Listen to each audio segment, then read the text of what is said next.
बंटवारे का दंश बिहार आज भी झेल रहा है, जहां 30% आबादी के पास 70% संसाधन चले गए। इसमें अन्य कोनों में 80% मतदान हो और बिहार में 48 से 52% मतदान हो, तो कोई न कोई यहाँ नहीं है।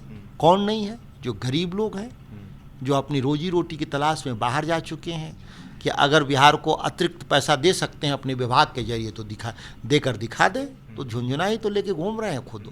2004 में जब टैक्स इम्पोज हुआ था इस देश के नागरिकों पे, टैक्स पेयर पे, तो उस समय करीब 2.5% शिक्षा पर जीडीपी का खर्च कर रहे थे, जिसको बढ़ाकर हम 6% तक ले जाना चाहते थे। जो बच्चे स्कूल से निकल रहे हैं, 2 में से 1 मतलब 50% के आसपास किसी नौकरी के लायक नहीं है।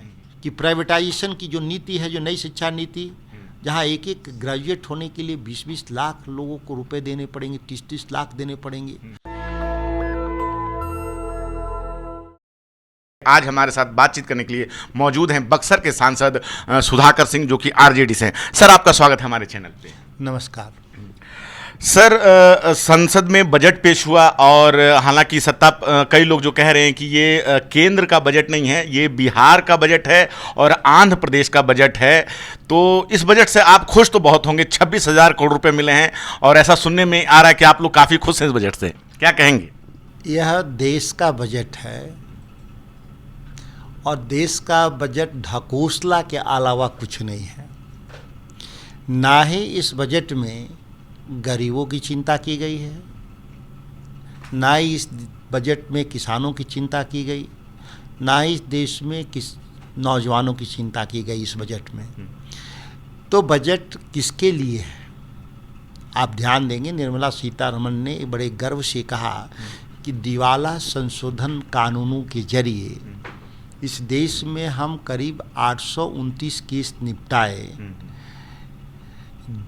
जिसमें इस बात को उन्होंने छुपा लिया कि 16,000 करोड़ रुपए देश के धन्ना सेठों का माफ हुआ, 20 लाख करोड़ में से 3,30,000 करोड़ रुपए मिले और बाकी पैसे वापस नहीं आए।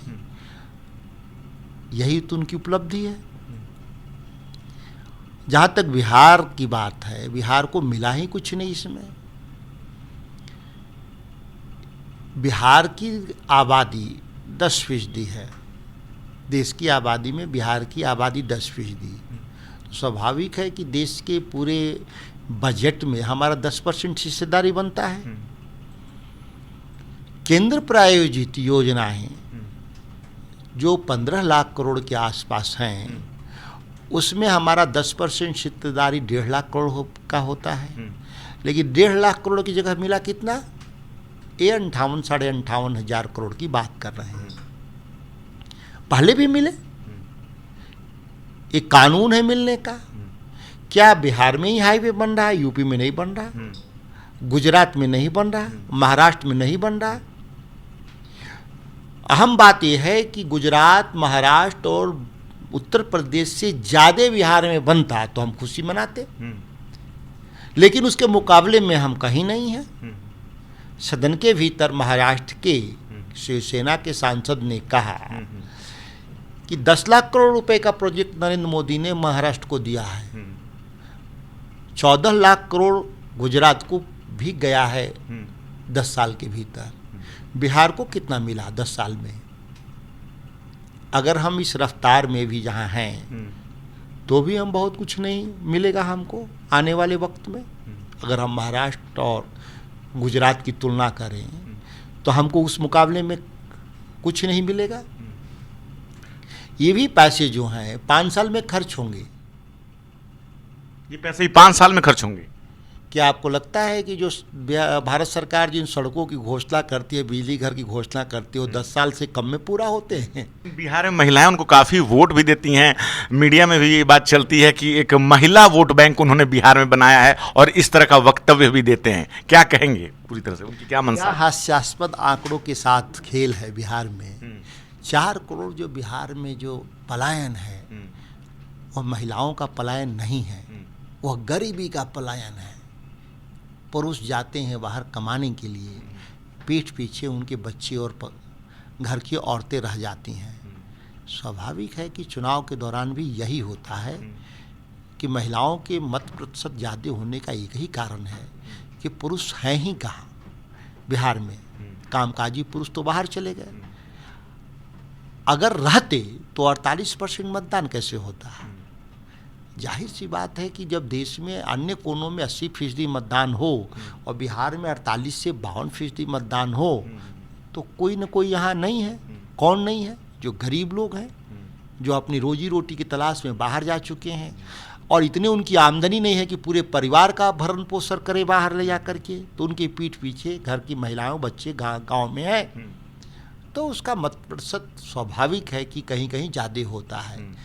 खासतौर से उन इलाकों में, उत्तर बिहार में। हमारे यहाँ तो पुरुषों का वोट ज़्यादा है क्योंकि हमारे यहाँ से पलायन नहीं है। जो कैमूर का, बक्सर का, रोहतास का जो एरिया है जिसमें नीतीश कुमार ने कोई विकास का काम नहीं किया, हमेशा इस इलाके के साथ नाइंसाफ़ी किया। इसीलिए आप देखते होंगे कि 6-7 लोकसभा सीटें और 50-60 एमएलए की सीटें वो हारते रहते हैं।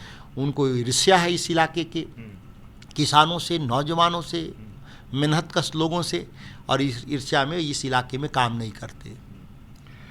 सर, एक सवाल और बनता है कि ललन सिंह कहते हैं कि राबड़ी देवी को झुंझुना ही लगेगा बजट, क्या कहेंगे आप? अब तो जो खुद ही झुंझुना लेके घूम रहे हैं दिल्ली में, ललन सिंह जिस विभाग को लेकर के घूम रहे हैं झुंझुना ही तो है। उनके अधिकार क्षेत्र में है ही क्या? और दिखा दे कि अगर बिहार को अतिरिक्त पैसा दे सकते हैं अपने विभाग के जरिए तो देकर दिखा दे। अगर जो फार्मूले हैं आबादी के आधार पे जो तय फार्मूले हैं उससे ज़्यादा दिखा दे तो झुंझुना ही तो लेके घूम रहे हैं खुद। अच्छा, नीतीश कुमार जी के बयानों को लेकर काफ़ी चर्चा होती है कि उनकी मानसिक स्थिति ठीक नहीं है। कई बार आपने भी जो है अभी इंटरव्यू में कहा है, तो क्या ऐसा सच में है? आप ऐसा दावा करना चाहेंगे कि उनकी मानसिक स्थिति ठीक नहीं है? पूरा बिहार कह रहा है उनकी मानसिक स्थिति ठीक नहीं, पूरी मीडिया कह रही है, पूरा देश कह रहा है कि क्या हो रहा है बिहार को। क्या आपके पास एक भी आदमी ऐसा सक्षम आदमी नहीं है जो उनकी जगह ले सके? पूरे 14 करोड़ लोगों की बदनामी करा रहे हैं। और मैं कह रहा हूँ कि इनकी मानसिक स्थिति ठीक नहीं है, इस दावे के लिए मैं चाहता हूँ कि जांच हो जाए मानसिक आरोग्यशाला में, नहीं तो मेरा भी जांच कर लिया जाए कि मैं गलत आरोप लगा रहा हूँ क्या। दोनों एक साथ चलते हैं, जांच होनी चाहिए। फिर आप लोग उन्हें अपने गठबंधन में बुलाने के लिए प्रयासरत भी रहते हैं? देखिए, गठबंधन में बुलाने का कोई औचित्य व्यक्ति के तौर पे नहीं है। वो हमारी विचारधारा से निकले लोग हैं, भले बीमार हैं। अगर उनको लगेगा कि ज़रूरत है तो हम लोग तो कहते हैं कि भाई आप आ सकते हैं मुख्यमंत्री पद छोड़ करके। सर, एक फैसला भी और आया है कि आरएसएस के ऊपर से बैन हटा लिया गया है कि सरकारी कर्मचारी जो है उनके मीटिंग में जो है जो उनकी बैठकें लगती हैं उनमें भाग ले सकते हैं। क्या लगता है कि जब कोई एक सरकारी कर्मचारी उस तरह की बैठक में भाग लेंगे तो पूर्वाग्रह से ग्रसित नहीं होंगे? अगर कोई सीनियर अधिकारी उसमें जा रहा है या जूनियर उनका नहीं जा रहा है तो क्या फिर ये कार्य प्रभावित नहीं होंगे? कि जो ढके छुपे लोग थे वो खुलकर आएंगे, समाज देखेगा कि कौन लोग, किस विचारधारा के लोग कहाँ बैठे हुए हैं लोग। इससे लोगों को उनके निर्णय को समझने में आसानी होगी। नहीं तो पता ही नहीं चलता था कि ये कौन लोग हैं, किस तरह का निर्णय ले रहे हैं। इससे आसानी होगा अगर उनको बैठकों में जाते हैं तो। इससे वो पब्लिक डोमेन में आएगा कि कौन कौन उनकी बैठकों में जा रहे हैं, उनके क्या विचार हैं, क्या मत हैं। स्वाभाविक है कि जो उनके फैसले होंगे, प्रशासनिक फैसले हों, राजनीतिक फैसले हों, उससे उनकी मंशा जाहिर होगी और इससे हमको उजागर करने में थोड़ा आसानी होगा। सर, हमने सांसद आपका सुना जो आपने संसद में कहा शिक्षा को लेकर, आपने कहा कि शिक्षा में बजट नहीं बढ़ाया जा रहा है। कई देशों में शिक्षा पर लगातार खर्च बजट में बढ़ाया जाता है, लेकिन भारत सरकार शिक्षा की बात तो करती है लेकिन उस पर सेस भी लेती है, लेकिन उसमें कुछ एक्स्ट्रा पैसा उन्होंने इस बार नहीं बढ़ाया है। आप एक्स्ट्रा पैसा तो छोड़ दीजिए, जो पैसा जनता से टैक्स के रूप में, शिक्षा सेस के रूप में, एजुकेशन सेस के रूप में लिया, उस पैसे का भी यूटिलाइज नहीं हुआ। दुखद बात यह है कि जो शेष लिया गया था कि जिस समय 2004 में जब टैक्स इम्पोज हुआ था इस देश के नागरिकों पे, टैक्स पेयर पे, तो उस समय करीब 2.5% शिक्षा पर जीडीपी का खर्च कर रहे थे, जिसको बढ़ाकर हम 6% तक ले जाना चाहते थे। लेकिन हुआ क्या, हम शेष लेकर के भी हम उसी 2.5% के आसपास शिक्षा पर खर्च कर रहे हैं। मतलब हम बजटीय समर्थन लगातार घटा रहे हैं। और आप देश की जगह अगर देखें तो 20 सालों में 2 दशकों में आबादी भी बढ़ गया 1.5 गुना। तो 1.5 गुना आबादी बढ़ा तो इसके बाकी व्यवस्थाओं के लिए भी पैसा हमको बढ़ना चाहिए था, लेकिन कहाँ बढ़ा। अभी जो आए हैं जो आंकड़े कि हर जो बच्चे स्कूल से निकल रहे हैं 2 में से 1 मतलब 50% के आसपास किसी नौकरी के लायक नहीं है। ये किसका फेलियर है? स्वाभाविक है कि हमारी जो शिक्षा प्रणाली की फेलियर है।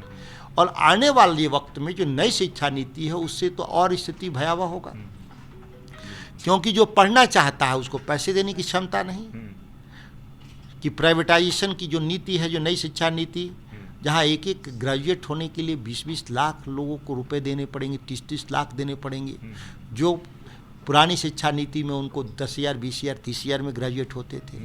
और जिनके पास पैसे हैं उनको पढ़ने की क्या ज़रूरत है?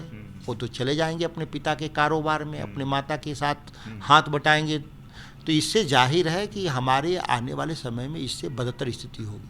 सर, एक आखिरी सवाल चलते चलते कि नीतीश जी बिहार को विशेष राज्य का दर्जा अभी तक तो नहीं दिलवा पाए। उन्होंने लगातार अपने जो दूसरे कार्यकाल में यही उनका मुद्दा रहा था चुनाव के लिए, और वो जीते भी। क्या आप लोग अभी इस मुद्दे के साथ हैं? क्या आप लोग दिलवा पाएंगे या आप लोग इस पर कुछ क्या करेंगे आगे? हम विशेष राज्य के दर्जे के सवाल पर खड़ा हैं और हम जीवन पर्यंत रहेंगे। हमारी पार्टी रहेगी। यह राष्ट्रीय जनता दल का ही मुद्दा था। जब बिहार का विभाजन हुआ उस समय से यह मुद्दा और भी बिहार में मुखर हो गया। बंटवारे का दंश बिहार आज भी झेल रहा है, जहां 30% आबादी के पास 70% संसाधन चले गए और 70% बिहार की आबादी के पास 30% संसाधन आए हिस्से में। दुखद है कि संसाधनों के निर्माण में जो कर्ज लिए गए थे वह भी मुझे 70% बिहार की जनता को चुकाना पड़ रहा है।